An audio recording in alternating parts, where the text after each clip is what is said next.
चलो भाई पढ़ना स्टार्ट करें। कल सुप्रीम कोर्ट के काम धाम के तरीके पे बातचीत हुई थी और कल हमने पढ़ा था कि किस तरह से भारत में सुप्रीम कोर्ट के बड़े बड़े जजेस के ऊपर भी क्या लग सकता है, महाभियोग। महाभियोग कहीं भी कॉन्स्टिट्यूशन में अगर मेंशन है तो सिर्फ एक आदमी के लिए, राष्ट्रपति।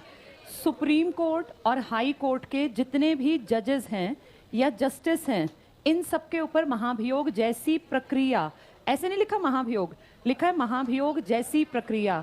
और हमने देखा था लगभग चीजें बराबर थी, पर एक मेजर अंतर था, मेजर डिफरेंस था कि जब राष्ट्रपति पर महाभियोग लगता है तो एक चौथाई, ये लोकसभा है, ये राज्यसभा, सेम आगे का प्रोसेस था, 2/3 प्लस 2/3, ये दोनों बातें समझ में आ गई थी। और का मतलब कोई एक इनमें से, और प्लस का मतलब दोनों। यहाँ अगर देखें राष्ट्रपति के बाद तो 1/4 की जगह यहाँ 100 या 50, बाकी सब सेम था। 14 डेज, 2/3 प्लस 2/3, ये चीज़ बहुत बड़ी है और ये आसान भी नहीं है। इसीलिए आज तक आपके देश में किसी के ऊपर, राष्ट्रपति के ऊपर तो आज तक लगा ही नहीं, किसी भी राष्ट्रपति के ऊपर महाभियोग का प्रोसेस नहीं लगाना पड़ा। हाँ, हमने कुछ जजेस के नाम पढ़े थे, अगर तुम्हें याद हो, आर वी रामास्वामी करके एक थे, और एक PD दिनाकरण और सौमित्र सेन, जो कि कलकत्ता हाई कोर्ट, पहले कर्नाटक फिर सिक्किम में रहे थे, PD दिनाकरण। फिर हमने ये भी पढ़ा था कि इन लोगों ने इस्तीफा पहले ही दे दिया था, कलकत्ता हाई कोर्ट के सौमित्र सेन ने भी और PD दिनाकरण ने भी, जो पहले कर्नाटक हाई कोर्ट में थे, बाद में सिक्किम हाई कोर्ट में चले गए थे। और रामास्वामी की जो बात हमने पढ़ी थी 90s के स्टार्टिंग में, इन्होंने जब ये कौन से हाई कोर्ट में जज रहे थे, हरियाणा पंजाब हाई कोर्ट या चंडीगढ़ हाई कोर्ट, तो कहते हैं इन्होंने ऑफिशियल बहुत सारा पैसा अपने ऑफिस को सुंदर बनाने में, फालतू के खर्चे, मतलब उस टाइम पे लाखों करोड़ों का खर्चा कर दिया था, जो कि इलीगल तरीके से किया गया था। इसी बात का इनके ऊपर ब्लेम लगा, पर क्योंकि कांग्रेस ने उस टाइम हिस्सा नहीं लिया था, इसलिए वो 2/3 वाली कंडीशन पूरी नहीं कर पाए और रामास्वामी भी नहीं हटे थे, वो जज के रूप में काम करते चले गए थे। ये सब चीजें हमने पढ़ ली थी ना आज। वो मिलती रहती है, उससे कोई फर्क नहीं पड़ता, बस इनकी नौकरी हट जाएगी, अपने आप ही छोड़ जाते हैं ये, टेंशन पे कभी कोई आंच नहीं आती। चलो कहाँ तक पहुंचे थे देखो जरा, आज एक नया टॉपिक उसी से जुड़ा शुरू करना था हमें। हाँ जी, हाँ, लेकिन वो आएगा नहीं क्योंकि वो फिर बड़ा आदमी है, वो बनेंगे मैंने कल बताया था NHRC नाम की एक संस्था है ना। देखना जरा, कल जितना मुझे याद है 143 का एंड हुआ था, 144 पे आ गए थे ना। 144 में भी ये ऊपर का topic, House of Lords, Britain का सबसे बड़ा न्यायालय, हमारा सबसे बड़ा न्यायालय सुप्रीम कोर्ट, लेकिन अंग्रेजों का सबसे बड़ा न्यायालय हाउस ऑफ लॉर्ड्स। इसीलिए हम पहले जजेस को माय लॉर्ड करके बोलते थे, क्योंकि वहां सबसे बड़े लॉर्ड्स माने जाते हैं। चलो पेज 144 में पहला बड़ा सा एक पॉइंट लिखा है, मूल क्षेत्राधिकार या आरंभिक अधिकारिता। मिल गया सबको ये? इसको पहले ध्यान से समझेंगे फिर किताब से पढ़ेंगे। शब्द क्या लिखा है? हाँ, प्रारंभिक क्षेत्राधिकार।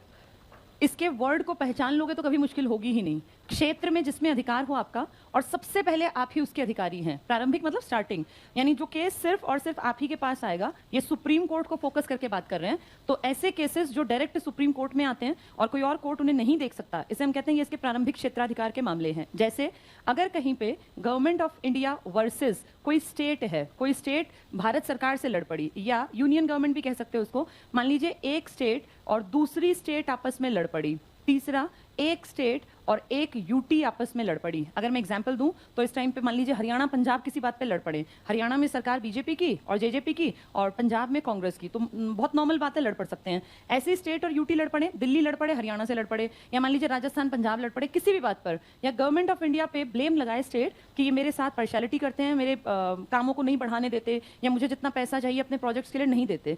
इस तरह के मामले कभी भी हाई कोर्ट में नहीं जा सकते। क्यों? क्योंकि अगर हाई कोर्ट में जाएंगे तो गवर्नमेंट ऑफ इंडिया थोड़ी हाई कोर्ट में जाएगी, गवर्नमेंट ऑफ इंडिया तो देश के सबसे बड़े कोर्ट में जाके बैठेगी ना। ये इसका एक परमानेंट वकील होता है। गवर्नमेंट ऑफ इंडिया को कभी कोई टेंशन नहीं है, क्योंकि अगर इस पे ब्लेम लगा तो इसके पास एक परमानेंट आदमी है जिसे कहते हैं महान्यायवादी, जिसे आप इंग्लिश में कहते हैं अटॉर्नी जनरल ऑफ इंडिया। ये भारत सरकार का, केंद्र सरकार का 5 साल का परमानेंट वकील है। सरकार पे कोई ब्लेम लगा, सरकार को कोई टेंशन नहीं, ये तुरंत पहुंच जाएगा। और सरकार के सारे ब्लेम्स जो लगाए जाते हैं वो हाई कोर्ट तो लगा ही नहीं सकता, वो मामले सीधे किस में जाते हैं? तो इसलिए हर टाइम सुप्रीम कोर्ट की लायकियत वाले आदमी को ही भारत सरकार अपना महान्यायवादी बनाती है। स्टेट लड़ पड़े तो मान लो एक स्टेट कहेगी मेरे हाई कोर्ट में आओ, दूसरी कहेगी मेरे में, तो ये पहले क्लियर कट कह दिया कि अगर तुम 2 स्टेट लड़ते हो ना कोई भी, तो मामला तुम्हारा हाई कोर्ट नहीं देखेगा, तुम्हारा मामला जाएगा सुप्रीम कोर्ट में, ताकि कोई भी ये ना हो कि मेरे साथ पार्शियलिटी हुई। अगर आपके देश में स्टेट और यूटी लड़ते हैं तो भी मामला कहाँ जाएगा? सुप्रीम कोर्ट में। इस तरह के मामलों में किसी की पावर नहीं है सिवाय कौन से कोर्ट के? इसलिए इन्हें कहते हैं प्रारंभिक क्षेत्राधिकार। सबसे पहले मामले यही देखेगा। आप और मैं भी यहाँ जा सकते हैं अगर मामला किससे संबंधित हो, मौलिक अधिकार।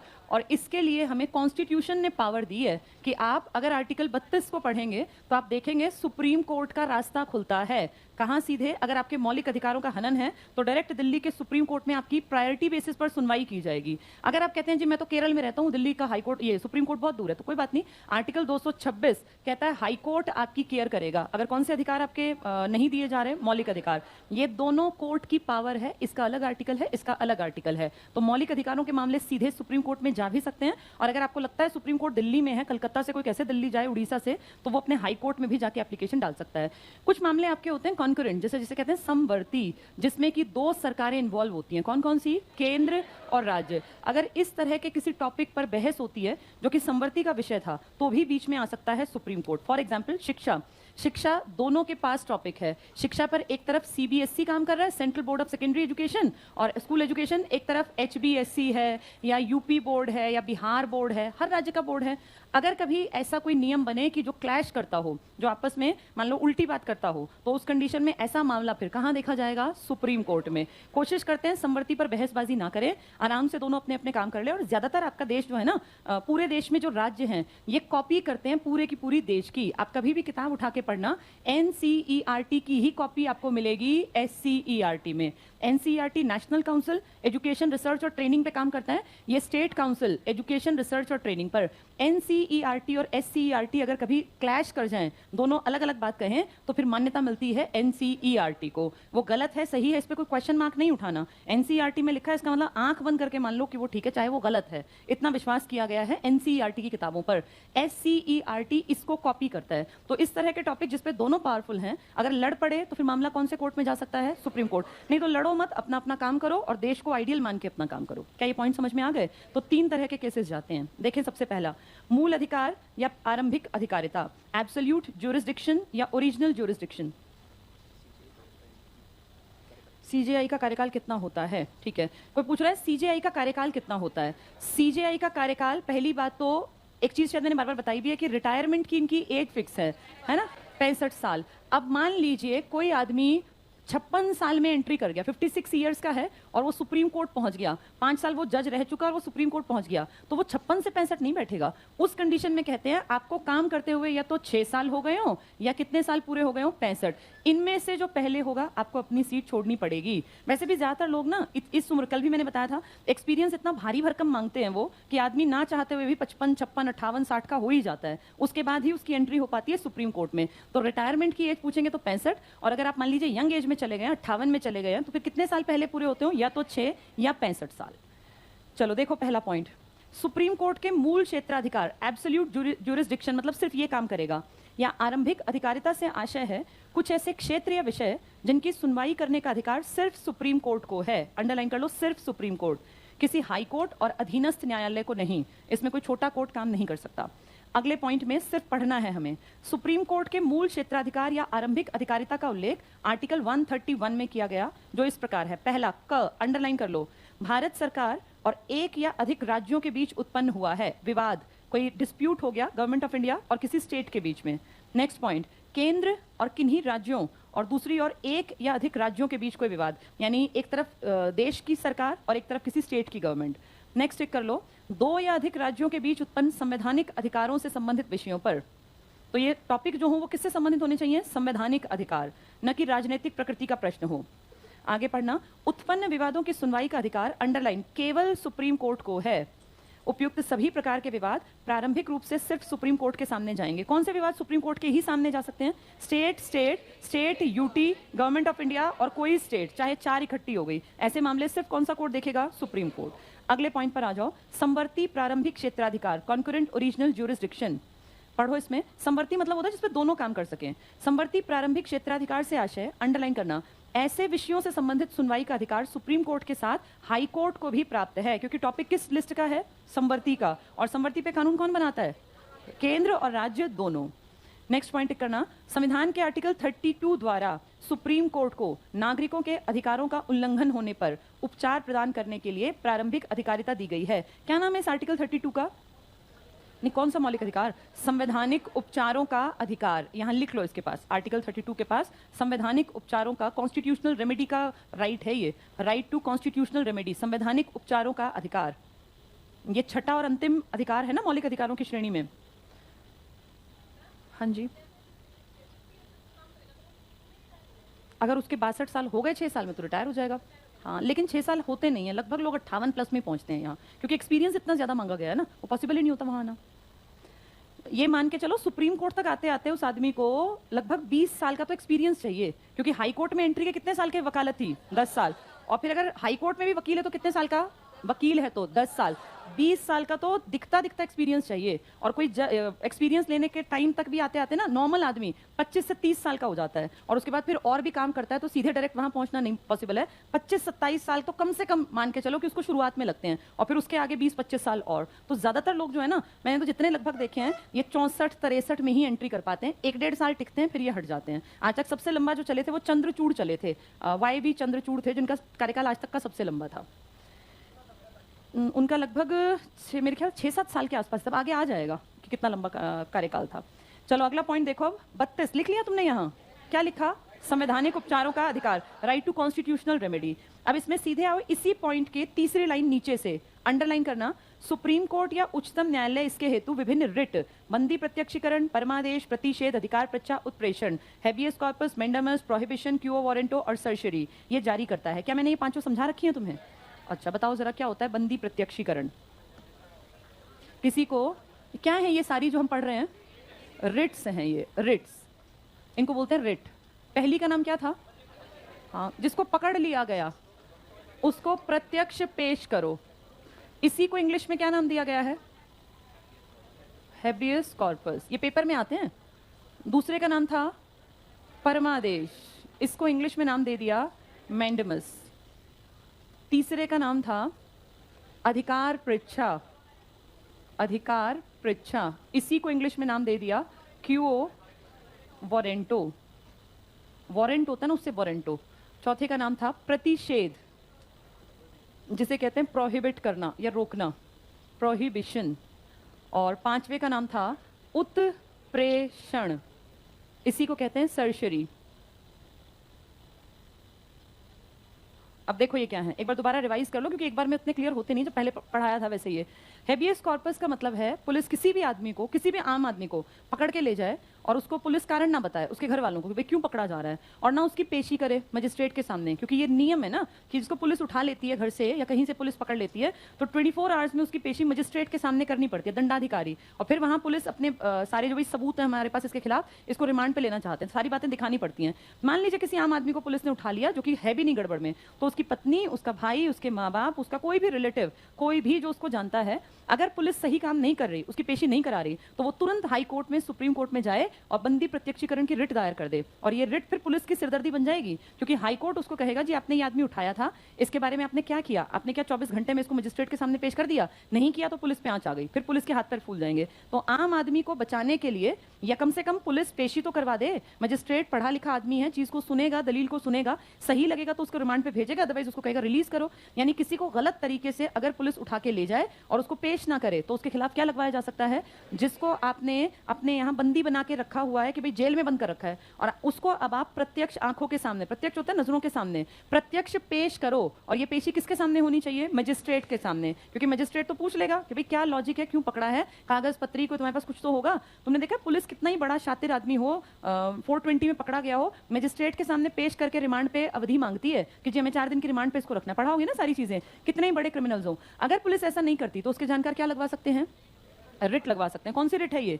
हाँ, प्रत्यक्ष सामने पेश करो जज के। इसका असली मतलब होता है सशरीर प्रस्तुत करना। अगर पूछे इसका शाब्दिक अर्थ तो सशरीर का मतलब ये नहीं कहना कि जी वो बीमार है मैं ही आ गया हूँ, मैं पुलिस वाला ही उसकी जगह आ गया हूँ। आपको सशरीर पेश करना है, वो आदमी अपने आप पेश होगा, अपनी सारी बात रखेगा, मजिस्ट्रेट पढ़ा लिखा ज्ञाता आदमी है, उसको ठीक लगेगा तो वो उसको जेल में भेजेगा, अदरवाइज कह देगा इसको रिलीज करो। तो किसी को अवैध तरीके से, गलत तरीके से पकड़ लेना और फिर उसको पुलिस हिरासत में रखते हुए पेश ना करना, ये पुलिस गलत कर रही है और पुलिस पे ब्लेम लग जाएगा और उनके घर वाले क्या लागू करवा देंगे? बंदी प्रत्यक्षीकरण। प्रत्यक्षीकरण। क्लियर हो गया सबको ये?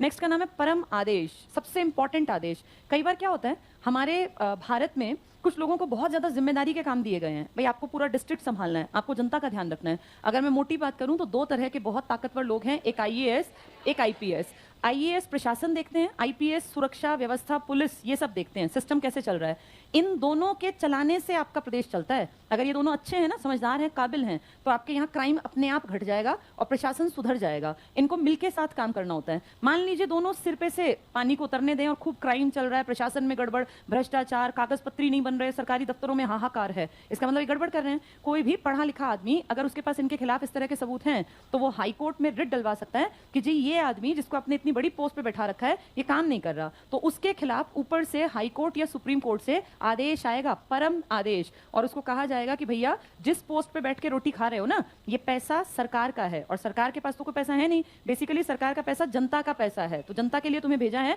इनके काम किया करो। ऊपर से लिखित में ऑर्डर आएगा, परम आदेश, अगर ये काम नहीं कर रहे हैं तो, और फिर उस आदेश का पालन करना पड़ेगा, नहीं तो नौकरी तक जा सकती है। तो बड़े बड़े पदाधिकारी जो बैठे हैं, जो बड़े बड़े पदों पे बैठे हैं, उन लोगों को काम पे सही रखने के लिए एक रिट दायर की जा सकती है, हाई कोर्ट में भी और सुप्रीम कोर्ट में भी। इसे क्या नाम दिया गया? जब किसी को पकड़ा जाए जबरदस्ती अवैध तरीके से तो परमादेश नहीं है, तब बंदी प्रत्यक्षीकरण है, सशरीर सामने लाओ। और जब कोई काम ना करे तो हम क्या दिलवा देंगे उसको? आदेश।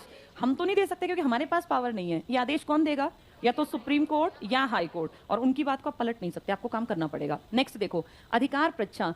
कई बार क्या होता है आदमी की पावर कम होती है और यूज ज्यादा कर रहा होता है। फॉर एग्जाम्पल एक अधिकारी है जो डीएसपी है, मान लीजिए, डीएसपी से ऊपर कौन बैठता है? एसपी। ये तो डेप्यूटी सुपरिटेंडेंट ऑफ पुलिस है ना। जो किसी राज्य में सिविल सर्वेंट होते हैं ना, वो यहाँ तक पहुंचते हैं। एसपी बनने के लिए आपको आईपीएस पहले बनना पड़ता है। जो आईएएस आईपीएस के रैंक है ना, उनमें से आईपीएस एसपी बनता है और आईएएस डीसी बनता है। इनके नीचे ढेर लोग काम करते हैं। किसी भी जिले में एक एसपी होगा जिसको उस पूरे जिले के पुलिस का हेड माना जाएगा, और वो अगर ना हो, कहीं मान लो मीटिंग में गया कभी गृह मंत्री के साथ, कभी कहीं मंत्री के साथ, तो उसके जिले की जिम्मेदारी डीएसपी की है। डीएसपी उसी स्टेट का आदमी होता है ज्यादातर, क्योंकि ये सिविल सर्वेंट स्टेट लेवल के होते हैं, जबकि ये नेशनल लेवल के यूपीएससी से आए हुए। अब मान लीजिए कोई डीएसपी एसपी की पावर यूज करने लग जाए बिना उसकी परमिशन के, और वो ऐसे डिसीजन ले ले जो कि उसके लेने के अधिकार में ही नहीं थे, तो कोई भी आदमी जो पढ़ा लिखा है और ये देखता है कि ये मिसयूज कर रहा है अपनी पावर का, जिस पोस्ट पे है नहीं उसकी पावर यूज कर रहा है, तो उस कंडीशन में वो सुप्रीम कोर्ट हाई कोर्ट में रिट लगवा देगा और उससे पूछा जाएगा, परीक्षा मतलब पूछना, उससे पूछा जाएगा भाई साहब किस अधिकार से आप ये काम कर रहे हैं,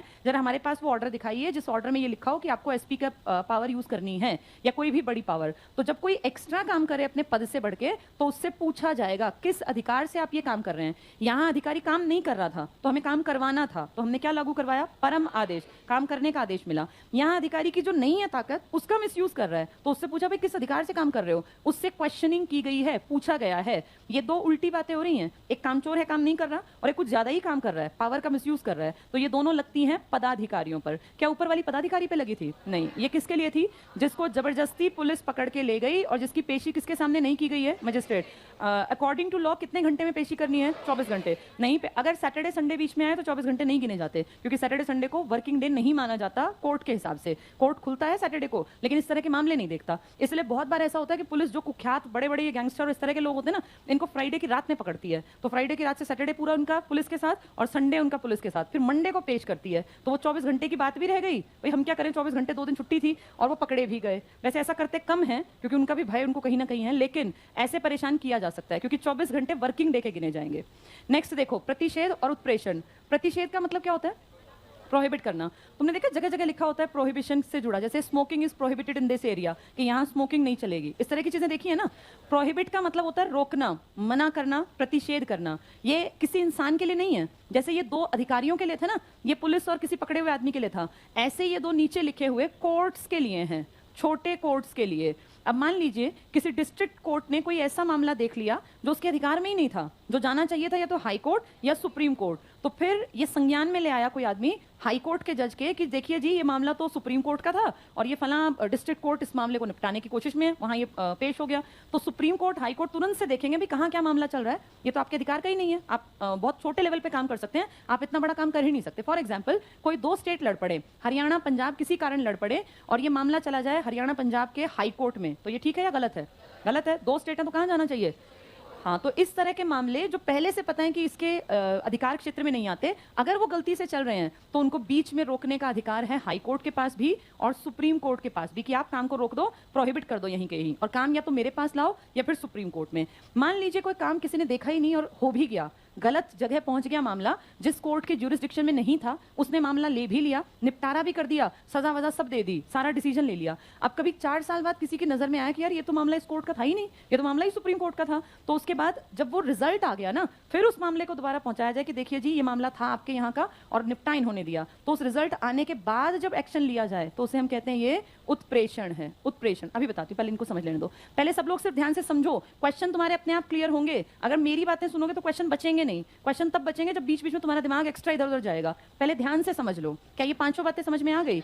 एक है किसी को गलत तरीके से पकड़ लिया गया, उसको पकड़ के और पुलिस ने पेशी नहीं की तो क्या लगवाया जाएगा? बंदी प्रत्यक्षीकरण। कोई अधिकारी तनख्वाह तो बहुत मोटी लेता है लेकिन काम नहीं कर रहा, अधिकारी काम को कुछ ज्यादा ही पावर के हिसाब से करने लग गया, कोर्ट के अधिकार में नहीं था, अपने आप मामला निपटाने की कोशिश कर रहा है, बीच में मामला मेरे पास ले आओ, प्रतिषेध, मामला निपट गया, 2 साल बाद जागे, तो क्या है ये?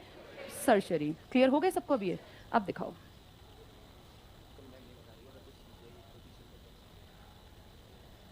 मैंने ये लिखा है, कल मैम ने बताया था कि अगर सीजेआई कोई डिसीजन देता है तो उसको कोई पलट नहीं सकता, ना ही इसमें गवर्नमेंट कुछ कर सकती। सीजेआई ने कसाब को फांसी की सजा। पहली चीज तो देखो, ये क्लियर सुनो सब लोग ध्यान से, सुप्रीम कोर्ट अपने खुद के मामलों को भी पलट सकता है। सुनने में कहीं गड़बड़ रह गई। सीजेआई या कोई भी जब बेंच बनती है ना, बेंच कम से कम कितने लोगों की बनती है?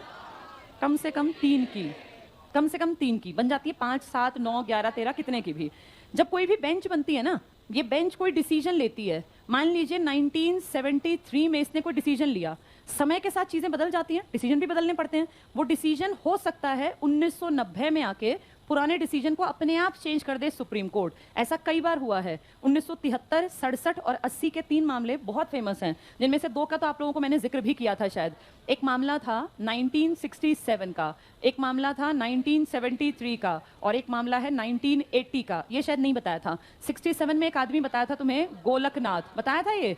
पंजाब में ढेर प्रॉपर्टी थी, कितने एकड़, फिर बाद में कहा गया कि भाई इनके परिवार को थोड़ी जमीन मिलेगी, बाकी सब सरकार एक्वायर करेगी। गोलकनाथ वर्सेस पंजाब स्टेट, और फिर वो सुप्रीम कोर्ट में गया था। ऐसे ही 1973 में एक आदमी था केशवानंद, भारतीय मामला, मैंने बताया था संत टाइप का बहुत बड़ा आदमी था ये, केरल में। और फिर ये बना था कि क्या धर्म की चीजें ऐसे जोड़ी जा सकती हैं और इस तरह की जमीन और ये सब चीजें। 1980 में एक मामला था मिनर्वा मिल्स का मामला, मिनर्वा मिल्स, ये भी सुप्रीम कोर्ट गया था और इसमें कहा गया था कि आर्टिकल 368 जिसमें कि आप जानते हैं कि क्या लिखा हुआ है, संविधान का संशोधन, इसमें कुछ पॉइंट था जिन पे इन लोगों ने ब्लेम किया था कि ये चेंज होने चाहिए। ये उतना फेमस तो नहीं हुआ था, लेकिन इनकेस आ जाए इसलिए बता रही हूँ। अपने खुद के मामले भी पलट देता है सुप्रीम कोर्ट, जरूरत के अनुसार, टाइम के अनुसार, कई बार अपने मामले भी पलटने पड़ते हैं। एक छोटा सा एग्जांपल अपने घर से देखिए। एक दौर था जब घर में संपत्ति का मालिकाना हक पिता के बाद बेटे को मिलता था, लेकिन हम सब जानते हैं सन 2000 के बाद से इसमें एक बहुत बड़ा चेंज किया गया और अब जितनी प्रॉपर्टी पिता की है वो पिता के बाद बेटा बेटी के नाम बराबर चढ़ती है। पता है ना हमें ये बात? बाद में फिर उनकी जो बेटी होती है उनके साइन कराने पड़ते हैं कि भाई मैं अपनी खुशी से अपनी प्रॉपर्टी का हिस्सा अपने भाई के नाम कर रही हूँ। ये पहले थोड़ी था, हमारे दादा दादी के टाइम तक ये नहीं था, लेकिन अब ये चीजें चल पड़ी। तो क्या अपनी चीजों में सुप्रीम कोर्ट बदलाव कर सकता है? बिल्कुल, किसी भी चीज को पलटा जा सकता है। जुडिशियल रिव्यू का प्रावधान है आपके देश में। अब एक टॉपिक आगे आएगा तब इसको और आगे डिटेल में पढ़ेंगे। चलो, पेज नंबर 144 पर हमने पहला पढ़ लिया पूरा। रिट्स की बात हम कर रहे थे। 5 रिट समझ में आ गई सबको? अंडरलाइन कर लो। बंदी प्रत्यक्षीकरण, इंग्लिश में हेबियस कॉर्पस, क्या मतलब होता है इसका? कैसे पेश करना? सशरीर, यहां लिख लो, सशरीर प्रस्तुत करना। इसका मतलब वो खुद आएगा जिसको पकड़ा गया है मजिस्ट्रेट के सामने। ये हाँ, एकदम तो भाई 24 घंटे तो उनको भी दोगे ना पेश करने के, वो कागज पत्री तैयार करेंगे, उसके बाद लगेगा। नेक्स्ट देखो, परमादेश। इसमें क्या करते हैं, किसके लिए है परमादेश? नहीं, आईएएस कहना ठीक नहीं हो, तो मैंने एक एग्जांपल दिया। तुम कहोगे पदाधिकारी, किसी पद पे बैठा हो, यहां लिख लो पदाधिकारी, कोई भी अधिकारी हो सकता है वो। आईएएस आईपीएस तो एक एग्जांपल के लिए तुम्हें बताया था कि तुम्हें समझ में आ जाए। प्रतिषेध क्या होता है? प्रतिषेध पदाधिकारी पे है या न्यायालय पे है? बड़े कोर्ट या छोटे कोर्ट? छोटे कोर्ट को रोकना है भाई, तुम काम तुम्हारे अधिकार में नहीं है ये। यहां लिख लो कोर्ट्स पर, प्रतिषेध कोर्ट्स के लिए है। अधिकार परीक्षा किसके लिए है? ये पदाधिकारी के लिए है, लिखो यहां पदाधिकारी, ज्यादा ही काम कर रहा है जो कि पावर है भी नहीं उसकी। और उत्प्रेषण किसके लिए है? कोर्ट के लिए। तो एक है गलत तरीके से, अवैध तरीके से पकड़े हुए आदमी पर, कौन सा लगेगा वो? बंदी प्रत्यक्षीकरण। दो हैं कोर्ट्स के, कौन कौन से? प्रतिषेध और उत्प्रेषण। और दो हैं पदाधिकारियों के, एक परमादेश और एक अधिकार परीक्षा। ये रिट कौन जारी कर सकता है? या तो हाई कोर्ट या तो सुप्रीम कोर्ट। अच्छा, को तुमसे पूछे बताओ ज्यादा पावरफुल कौन है रिट्स में? हाँ, ध्यान से सुनो, रिट की जब बात आएगी ना, हर चीज में पावरफुल है सुप्रीम कोर्ट, लेकिन रिट में ज्यादा पावरफुल है हाई कोर्ट। कितनी अजीब बात है, इसका कारण भी जान लो। हाई कोर्ट की रिट्स जो दी गई है ना, ये आर्टिकल 226 में है, और सुप्रीम कोर्ट की तुम्हें कितने में बताई? 32 में। 6 रिट्स हैं हाई कोर्ट के पास और सुप्रीम कोर्ट के पास 5। इंटरिम रिलीफ सुना है? अंतरिम राहत मिल जाती है केस वगैरह में, सुना होगा ना। ये सुप्रीम कोर्ट के पास पावर नहीं है इंटरिम रिलीफ की, ये हाई कोर्ट की पावर है, और इसको इंजंक्शन कहा जाता है। 5वीं के बाद 6ठी रिट है ये इंपॉर्टेंट नहीं है, लेकिन वो जानबूझ के तुमसे पूछ सकते हैं कि रिट्स के मामले में ज्यादा अधिकार क्षेत्र किसका है, हाई कोर्ट का या सुप्रीम कोर्ट का? हाई कोर्ट का। ये ऊपर लिख लो, एक लाइन लिखो। रिट्स के मामले में हाई कोर्ट अधिक शक्तिशाली है। रिट्स के मामले में हाई कोर्ट अधिक शक्तिशाली है। लिखो, हाई कोर्ट के पास कुल 6 रिट्स हैं। हाई कोर्ट के पास कुल 6 रिट्स हैं। इंजंक्शन लिख लो, एक इंजंक्शन, इंजेक्शन जैसा लग रहा है, इंजंक्शन है, इंजंक्शन। इसके पास लिख लेना अंतरिम राहत या इंटरिम रिलीफ, मैंने सामने लिख दिया है, इंटरिम रिलीफ या अंतरिम राहत सामने लिखा हुआ है। इंजंक्शन दोनों लिखे हुए हैं, हिंदी में अंतरिम राहत, इंटरिम रिलीफ और इंजंक्शन वर्ड है ये। 6ठी रिट है ये, आर्टिकल 226 में लिखी है, 32 में नहीं लिखी है। सुप्रीम कोर्ट के पास सिर्फ 5, हाई कोर्ट के पास 6 रिट्स का अधिकार। ठीक है, तो ये लिख लेना 6ठी रिट, इंजंक्शन। चलो अगली हेडिंग पे आ जाओ, अपीलीय क्षेत्राधिकार। क्या हम हाई कोर्ट और सुप्रीम कोर्ट में किसी के खिलाफ अपील कर सकते हैं? सीधे जा सकते हैं सुप्रीम कोर्ट? नहीं। अगर एक मामला हो, मौलिक अधिकार, अगर मान लो हम हाई कोर्ट से खुश नहीं हैं, तो क्या हम सुप्रीम कोर्ट में जा सकते हैं? बिल्कुल। पहला पॉइंट टिक करना, सुप्रीम कोर्ट को आर्टिकल 132 के तहत अपीलीय अधिकारिता प्राप्त है, यानी सबके खिलाफ अपील, अंतिम अपील कहाँ करेंगे हम? Supreme court. क्या फेडरल कोर्ट में अंतिम अपील की जा सकती थी? कहाँ होती थी? प्रीवी काउंसिल लंदन में, इसलिए हम कहते थे वो हमारा सुप्रीम नहीं है। अगले पेज पर आ जाओ, 145 पर। पहला पॉइंट टिक करना, सुप्रीम कोर्ट देश का सर्वोच्च अपीलीय न्यायालय है, जिसे दीवानी मामले, फौजदारी मामले और संवैधानिक मामलों पर सभी राज्यों के हाई कोर्ट्स के निर्णयों के विरुद्ध अपील सुनने का अधिकार है। तो किसी भी हाई कोर्ट के खिलाफ हम किस कोर्ट में जा सकते हैं? Supreme court. कौन से 3 मामले देख सकता है? दीवानी भी, फौजदारी भी और संवैधानिक भी। दीवानी कौन से होते हैं? वसीहत है ना, शादी ब्याह, तलाक, ये सब चीजें। और फौजदारी क्राइम वाले डिस्ट्रिक्ट लेवल पे कौन देखता है? सेशन जज, सेशन कोर्ट्स। इसमें आगे टिक करना, संवैधानिक मामलों में अपील, बस ये मोटे मोटे आएंगे। संवैधानिक मामलों में अपील टिक कर लो। इसमें तीसरी लाइन पीछे टिक करना, अंतिम आदेश के विरुद्ध सुप्रीम कोर्ट में अपील की जा सकती है। किसी भी कोर्ट के खिलाफ आपके पास रास्ता खुला है सुप्रीम कोर्ट का। नेक्स्ट हेडिंग टिक कर लो, दीवानी मामले। दीवानी क्या होते हैं? रुपए, पैसे, वसीहत ना, जमीन और ये सब, ये सारी चीजें दीवानी में आती हैं। इसके बाद दीवानी को उतना डिटेल से पूछते नहीं है वो। इसके देखो दीवानी में देखो 2 सर्कल लगे हुए हैं डॉट वाले, इसमें सेकंड लास्ट लाइन टिक करना, पीड़ित व्यक्ति अनुच्छेद 226 के अधीन उच्च न्यायालय में रिट दायर करता है, जो सिविल प्रक्रिया कहलाती है, सिविल प्रोसीजर। मिल गई सेकंड लास्ट 2 लाइन। जहां थर्ड लिखा है ना, आपराधिक फौजदारी, इससे ऊपर की 2 लाइन ये टिक कर लो। पीड़ित व्यक्ति कौन से आर्टिकल के अधीन? 226। ये बार बार बताया जा रहा है। 2 रास्ते खुलते हैं हाई कोर्ट सुप्रीम कोर्ट में, एक आर्टिकल 32 का और एक आर्टिकल 226 का। रिट्स आती हैं 32 में भी और 226 में भी। किसकी रिट ज्यादा है? हाई कोर्ट की। कितनी रिट्स हैं? 6, जबकि 5 किसके पास हैं? सेम 5 हाई कोर्ट के पास है, और एक एक्स्ट्रा है जिसे आप कहते हैं इंजंक्शन, जिसमें अंतरिम राहत मिल जाती है किसी केस में, जिसमें फिर पकड़ के नहीं ले जाती पुलिस। नेक्स्ट टिक कर लो, आपराधिक या फौजदारी या दांडिक या क्रिमिनल मामलों में अपील। अगर मृत्युदंड, देखो एक बार बोर्ड पे इसको समझ लो, 3 कोर्ट्स आप जानते हैं आपके यहाँ बड़े लेवल पे काम करते हैं, पिरामिड की तरह था ना ये। सबसे ऊपर सुप्रीम कोर्ट, फिर हाई कोर्ट, फिर अधीनस्थ में कौन कौन से आते हैं? मेन सारे कोर्ट अधीनस्थ हैं, सारे कोर्ट। लेकिन हम मोटे 2 की बात कर लेते हैं, एक डिस्ट्रिक्ट कोर्ट और एक सेशन। इन दोनों में क्या अंतर है? इसमें फौजदारी यानी क्राइम, मर्डर और इस तरह के। और इसमें क्या जाते हैं, इसमें जाते हैं नॉर्मल मामले जिसको आप कहते हैं दीवानी, भाई जिसमें व्यवहार में जमीन पे कब्जा हो गया या छोटा मोटा कोई इस तरह का है, भाई नाम नहीं किया, वसीयत में गड़बड़ हो गई, या हस्बैंड वाइफ का कोई मामला है, या बच्चों से जुड़ा मामला है, वो सारे दीवानी मामले हैं। क्राइम, मर्डर टाइप की सारी चीजें किसमें जाएंगी? हाँ, अब देखो, मान लो किसी ने सेशन कोर्ट में केस डाला था कि भाई इसने कोई मर्डर किया किसी ने, अब सेशन जज ने उसको जजमेंट में कहा इसको मृत्युदंड दिया जाता है, तो सेशन जज के मृत्युदंड की ना एक तरह से परमिशन लेनी पड़ती है हाई कोर्ट से, क्योंकि सेशन जज ठीक है, पढ़ा लिखा है, काबिल है, नो डाउट, लेकिन सेशन जज को मैंने आपको बताया था कि उतना एक्सपीरियंस नहीं होता। जजमेंट का असली एक्सपीरियंस जो होता है ना, वो जब कई सालों तक आप काम कर लेते हैं। तो जितने मृत्युदंड के मामले हैं ना, ढेरों लोगों को कोई भी मृत्युदंड दे सकता है अगर वो जज की पोस्ट पे बैठा है, लेकिन फिर सेशन जज जो बैठा है इसने दे तो दिया फाइल में कि मृत्युदंड, लेकिन किससे आगे जाके परमिशन लेनी पड़ती है? High court. जितने इस तरह के मामले हैं ना मौत वाले, जिनमें सजाए मौत मिल रही है, वो आपको बड़े अधिकारी के सामने ले जाके दिखाने पड़ेंगे कि जी ये मामला था और इसीलिए इसको सजाए मौत या फांसी की सजा दी गई है। अगर ऐसा ना करें ना तो रोज पता नहीं कितने लोगों को फांसी हो जाए। तो बहुत सोच समझ के फांसी की सजा दी जाती है और उसकी पुष्टि करवानी पड़ती है हाई कोर्ट से, अपनी मर्जी से फांसी नहीं होती है। अब ये सारे कोर्ट हैं बहुत बड़े लेवल के।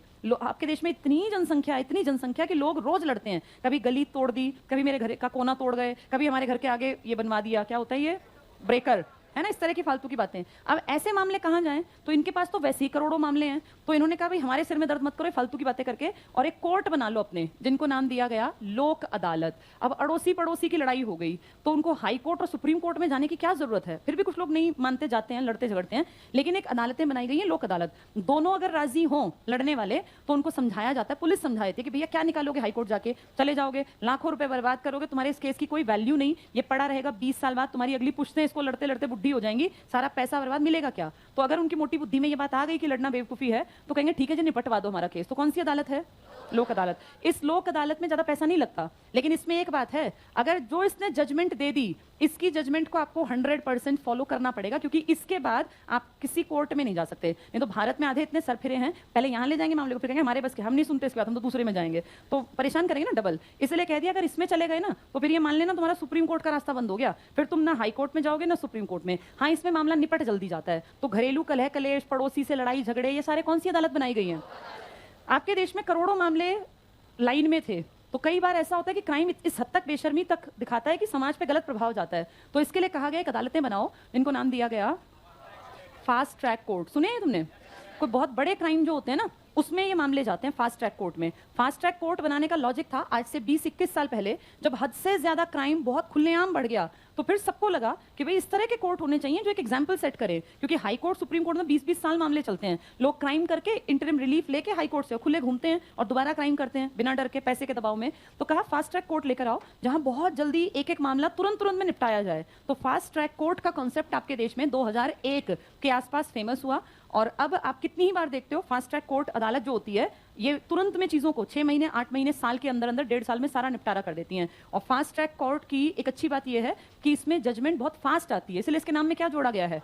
Fast track. तो आपके देश में कितने ही कोर्ट काम कर रहे हैं। एक आपने ट्रिब्यूनल सुने हैं? नहीं सुने? ट्रिब्यूनल्स बनते हैं, जैसे ग्रीन NGT नहीं सुना तुमने? National green tribunal. ये क्या होते हैं? ये भी कोर्ट ही हैं, नेशनल, ये तो एक नाम बता रही हूँ बस। ट्रिब्यूनल, ट्रिब्यूनल क्या होते हैं?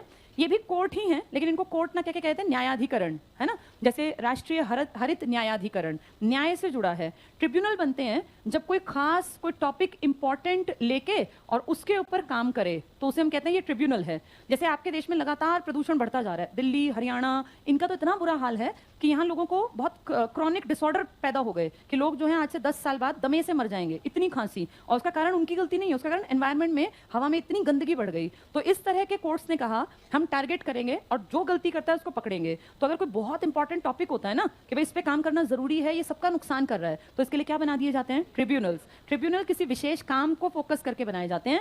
फास्ट ट्रैक कोर्ट बड़े क्राइम्स में वो तुरंत से लोगों को जो गड़बड़ कर रहे हैं उनको सजा देने के लिए बनाए जाते हैं, और लोक अदालतें घर के छोटे मोटे कलह कलेश, अड़ोसी पड़ोसी रिश्तेदारी के कलह कलेश को वहीं निपटाने के लिए बनाए जाते हैं। क्या ये समझ में आ गए? ये सब छोटे मोटे से कोर्ट हैं। असली कोर्ट जो काम करते हैं वो आपके ये 3 हैं। अगर किसी को सजाए मौत मिली तो किससे परमिशन लेनी पड़ेगी?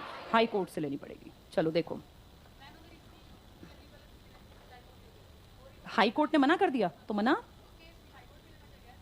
जब केस लड़ा जाएगा, जब वो सब कुछ देख लेगा तभी तो मना करेगा। डिसीजन तभी तो आएगा जब सारा खत्म हो गया, और वो बताएगा सीधे डिसीजन में कि ये गलत है, ये ठीक है, लड़ने की जरूरत ही नहीं पड़ेगी, क्योंकि वो जजमेंट तब देगा ना जब सब चीजों को एनालाइज कर लेगा। हाँ जी, ये जगह जगह हर डिस्ट्रिक्ट में नहीं है। जहाँ केस ज्यादा आते हैं ना वहाँ लोक अदालत बना देते हैं। जहाँ लोग ज्यादा भी है कि रोज के मामले हैं, हाई कोर्ट के पास बहुत ज्यादा पेंडिंग मामले हैं, तो वहाँ कहीं भी बना सकते हैं। लोक अदालत छोटे लेवल पे बनती हैं, डिस्ट्रिक्ट में बन सकती हैं कहीं भी। सोनीपत में भाई पता करनी पड़ेगी, भगवान ना करे तुम्हें जरूरत पड़े, लेकिन देख लेना, थोड़ा तेज बोलना पड़ेगा। फास्ट ट्रैक में से हाँ आगे जा सकता है वो। देखो 145 पे आ जाओ पेज पर। पहला पॉइंट पढ़ा हमने, दीवानी पढ़ लिए ना। हाँ आपराधिक पे आ जाओ। थर्ड पॉइंट है 145 पर, आपराधिक फौजदारी क्रिमिनल मामलों में अपील। इसमें सीधे लास्ट पॉइंट पर आना, नोट जहां लिखा है मृत्युदंड के सभी मामलों में सुप्रीम कोर्ट में अपील की जा सकती है। किसी भी कोर्ट से अगर मृत्युदंड मिला तो फाइनल अपील कहाँ है? हाँ एक अच्छी बात जानते हो क्या है? जब ये ऐसे, इसको बोलते हैं मर्सी पिटीशन, इसको थोड़ा सा सुन लो। मर्सी पिटीशन, जिसको सजाए मौत मिल गई, फांसी की सजा, तो हमारे संविधान ने कहा कि आपने गलती कर दी, आपको फांसी मिल गई, आप एक मर्सी पिटीशन लगा दो, एक एप्लीकेशन लगा दो राष्ट्रपति के नाम, और राष्ट्रपति जब तक इस पे साइन या तो करे या तो इसको फाड़ दे, एक काम करे, जब तक वो साइन ना करे ना इस पे क्रॉस लगाए तब तक आपको मौत नहीं मिलेगी। तो बचने का तरीका है कि फांसी की सजा हो गई, मर्सी पिटीशन लगवा दो कि जी हमसे गलती हो गई, हमने इस कंडीशन में ये काम किया। अगर राष्ट्रपति को लगता है कि ठीक है भाई इंसान है, गलती किसी से भी हो सकती है, इसने गलती में ऐसा कर दिया, मान लीजिए किसी घर में कोई चोर घुसाया और वो बच्चे को मारने वाला था, उसके पिता ने उस चोर का इसलिए मर्डर कर दिया क्योंकि बच्चे को बिल्कुल मारने वाला था, तो ऐसा तो हर बाप करेगा। तो ऐसी कंडीशन में अगर उसको फांसी मिल रही है तो वो मर्सी पिटीशन लगा के कह सकता है कि इस कंडीशन में कोई भी आदमी होता तो उसका इंस्टेंट रिएक्शन यही होता, भाई अपने बच्चे को थोड़ी मरने देगा। ऐसी मर्सी पिटीशन पे राष्ट्रपति देखते हैं और उन्हें अगर सही लगे कि इसको माफ कर देना चाहिए तो वो उसको माफ कर सकते हैं पूरी तरह से। सिर्फ एक आदमी है जिसको मृत्युदंड माफ करने का भी अधिकार दे रखा है, कौन है वो?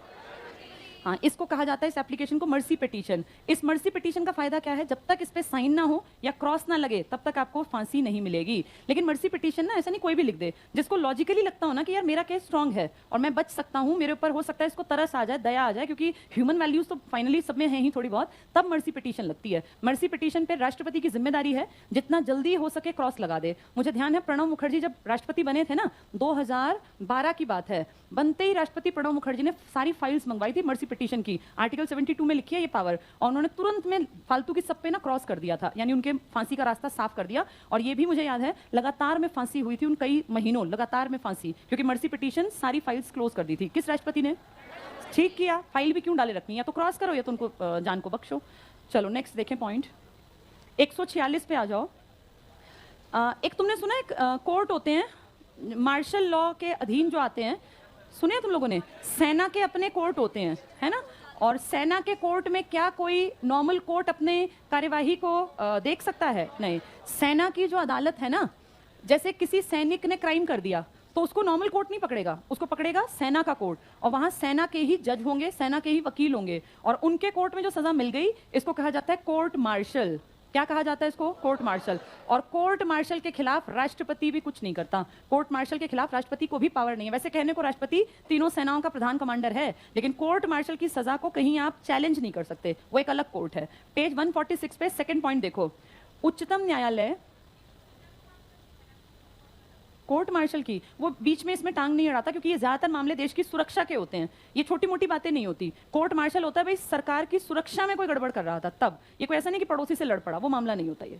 सेकंड पॉइंट फटाफट से टिक कर लो, सुप्रीम कोर्ट सैनिक न्यायालयों की किसी विधि के अधीन गठित किसी न्यायालय के निर्णय के विरुद्ध अपील की विशेष अनुमति नहीं दे सकता। यहाँ इंपॉर्टेंट लिख लो, सेना के कोर्ट के खिलाफ कहीं कोई कोर्ट नहीं सुनेगा ना, सुप्रीम कोर्ट सुनेगा।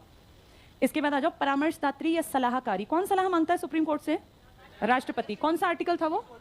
143। कौन सलाह मांगेगा? राष्ट्रपति। किससे मांगेगा सलाह? सीजेआई कितनों से और बातचीत करेगा? कितने जजेस हो गए?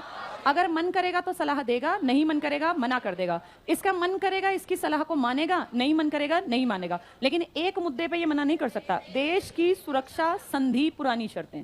पहला पॉइंट देखो, संविधान द्वारा सुप्रीम कोर्ट का एक महत्वपूर्ण काम राष्ट्रपति को परामर्श देना निर्धारित किया गया, इंपॉर्टेंट है ये। नेक्स्ट पॉइंट, सुप्रीम कोर्ट की सलाहकारी अधिकारिता का उल्लेख article 143, very very important, 143। Next, article 143 के अनुसार राष्ट्रपति दो परिस्थितियों में सुप्रीम कोर्ट से परामर्श लेता है। क, यदि राष्ट्रपति को ऐसा लगे कि सार्वजनिक महत्व, डबल अंडरलाइन कर लो, यानी देश से जुड़ा सार्वजनिक महत्व तुम्हारे मेरी लाइफ से, किसी मामले में विधिक प्रश्न निहित है, ये कोई बहुत बड़ी बात नहीं है लेकिन देश के लिए ठीक है, अंदर की बात है ये। इसके बाद नेक्स्ट लाइन पीछे टिक करना, जो सार्वजनिक महत्व का है तो राष्ट्रपति सुप्रीम कोर्ट से परामर्श मांग सकता है। सेकंड पॉइंट, ऐसे मामले जो संविधान के प्रारंभ से पहले की गई संधियों और करारों से उत्पन्न हुए हों तो राष्ट्रपति सुप्रीम कोर्ट से सलाह मांग सकता है। किसमें राष्ट्रपति को सलाह हर हाल में देनी पड़ेगी सीजेआई को? जिसमें संधि, समझौते, कानून की बातें हैं। किसमें कह देगा भाई तुम खुद देख लो, सार्वजनिक महत्व का है, देश में कोई बात है छोटी मोटी सी। अगला पॉइंट टिक करना, उपयुक्त मामलों में पहले मामले में, पहला जो सार्वजनिक महत्व की छोटी बात थी, लेकिन सुप्रीम कोर्ट परामर्श देने के लिए बाध्य नहीं है, वो इनकार भी कर सकता है। लेकिन दूसरे मामले में जिसमें क्या थी हमारी संधि, समझौते, लड़ाई झगड़े, दूसरे मामले में सुप्रीम कोर्ट राष्ट्रपति को परामर्श देने के लिए बाध्य है। तो किस मामले में बाध्य बताना? संधि में, समझौतों में। लिख लो इस बाध्य के पास, संधि समझौते। संधि समझौते में कंपल्शन है। अब इनसे अगर पूछा जाए ताशकंद समझौते पे सलाह दो, चाहे वो आजादी के बाद का है, तो फिर सलाह देनी पड़ेगी। नेक्स्ट पॉइंट टिक करना, राष्ट्रपति भी सुप्रीम कोर्ट द्वारा दी गई परामर्श, अंडरलाइन कर लो, परामर्श को मानने के लिए बाध्य नहीं है।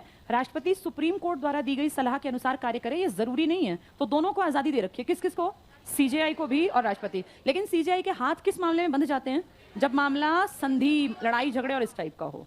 अगले पॉइंट में अगला पॉइंट छोड़ दो, उससे अगला टिक करना, भारतीय संविधान में सुप्रीम कोर्ट का परामर्शी क्षेत्राधिकार कनाडा के संविधान से लिया गया। कल हम फ्रांस से भी कुछ पढ़ रहे थे, एडहॉक जजेस, और सारा जुडिशरी का सिस्टम अमेरिका। यहां ये बात दोबारा लिख लो, लिखो जुडिशरी सिस्टम अमेरिका, न्यायपालिका अमेरिका से, एडहॉक जजेस फ्रांस से। ये 3 अलग अलग पॉइंट हैं पेपर के लिए। न्यायपालिका, जुडिशरी सिस्टम अमेरिका से, एडहॉक जजेस फ्रांस से, और एडवाइजरी कनाडा से। लिख लो यहाँ, परामर्शी क्षेत्राधिकार, एडवाइजरी जुरिस्डिक्शन जो है ये कनाडा से। कनाडा की कैपिटल क्या है? ओटावा। कौन सी नदी के किनारे? सेंट लॉरेंस नदी। ये बहुत छोटी छोटी बातें पता होनी चाहिए। कनाडा की कैपिटल लिख लो, ओटावा। कौन सी नदी के किनारे है? Saint Lawrence. इस नदी के किनारे है ये कनाडा की राजधानी। जैसे हमारी राजधानी दिल्ली किसके किनारे है? यमुना। ऐसे ही रूस की राजधानी क्या है? मॉस्को। किसके किनारे है? मोस्कावा नदी। उनकी मोस्कावा नदी, जैसे हमारी यमुना है ना, उनकी मोस्कावा। ऐसे कनाडा की राजधानी ओटावा सेंट लॉरेंस नदी के किनारे। चलो आज इतना ही पढ़ लेते हैं, ये कल समझाऊंगी बाकी टॉपिक।